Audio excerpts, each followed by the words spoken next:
Hello friends, it's Miss Dom, and today we are going to be doing our name using 1-point perspective.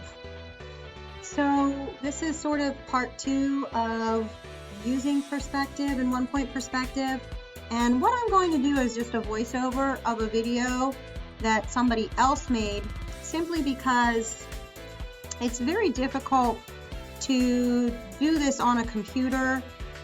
The ideal way and the way I want you to do this is by using a pencil and a ruler on a piece of paper so that you can line things up. So I'm going to go ahead and get this started. And so the first thing that you're going to want to do is to just write your name. And so you don't even have to start off with bubble letters. You can start off with just lines. And so you want to space them pretty evenly. You want each letter to be about the same size. So you may want to draw a line along the top and bottom of where you want those letters to be. And then you can kind of make them a little fatter and turn them into sort of block letters. Okay, so you're kind of going around those lines that you drew to make those block letters as opposed to just lines. And again, you want to do that slowly and carefully. You want them to all be about the same thickness. And the nice thing about having pencil and eraser is you can fix it and change it up as needed as you're doing this. So that's the idea of what you're seeing right now. So you're just kind of drawing the letters. Now, if you have a lot of letters in your name, you can shorten it and do sort of a nickname. If you have a shorter name, you can do the first letter of your last name.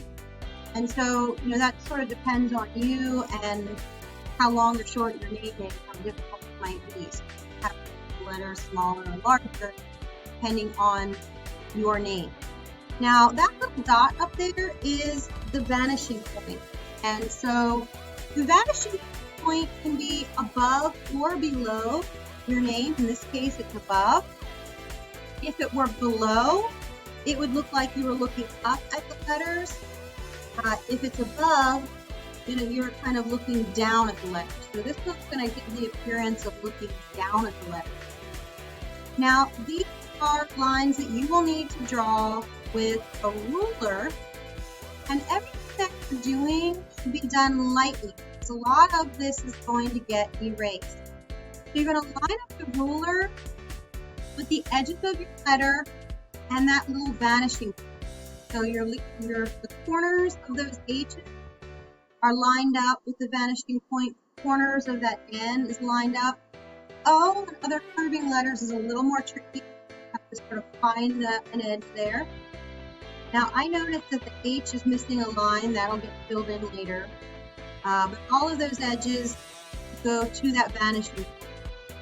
And I say do it lightly because you are going to need to do some erasing as you're working. So right now, they are erasing just the lines that they started with, and they're going to go ahead and do a little bit of erasing from that vanishing point. So you need to figure out how far back you want those letters to go. So right now they are drawing a little line that's parallel to the horizontal line that will tell you how far back those letters go, and then erase the rest of those lines that we're going to the vanishing point. Okay, and so there's still some vertical lines that need to be added.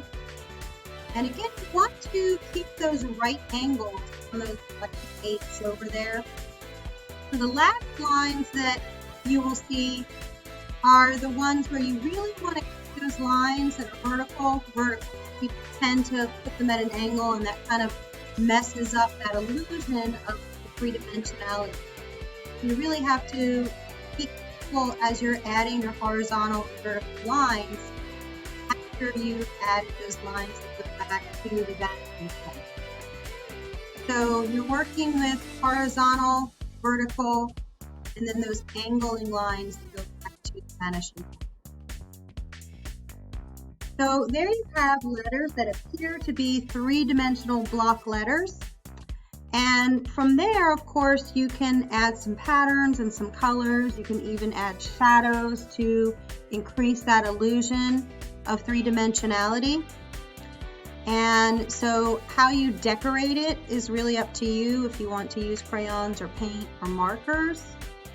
But that's the basics of doing this. Now, if you need to watch it again, I know that was sort of quick. You can do that, and I've got more resources for you. But the main thing is to use the ruler and try to really pay attention to those angles that are going back to the vanishing point, and then those right angles that you see. So pay attention to, like, right in here, this is a right angle. Right over here you see a right angle. So this right angle and this right angle over here, you see how they're parallel? These lines are the ones that are going back to the vanishing point. Okay, so again, if you need to watch it again, you can do that, or you can just take a look at some of the other resources that are provided either on this slide or in your workbook. So enjoy doing your name. As far as I know, this is going to take a little bit of time. So my expectation is that you kind of do the pencil work today, and then next time you can decorate it, color it in, check it, fix any mistakes that you see, get some good erasing and then some outlining of pencil. If you want to leave it pencil, you can maybe get some colored pencils out, and sort of turn this exercise into a work of art by putting your personal touch into it. So enjoy getting started. And again, if you get frustrated, you can take a break, finish it next time. And of course, next time you'll want to add some color and detail and design and have some more fun with it. Bye now.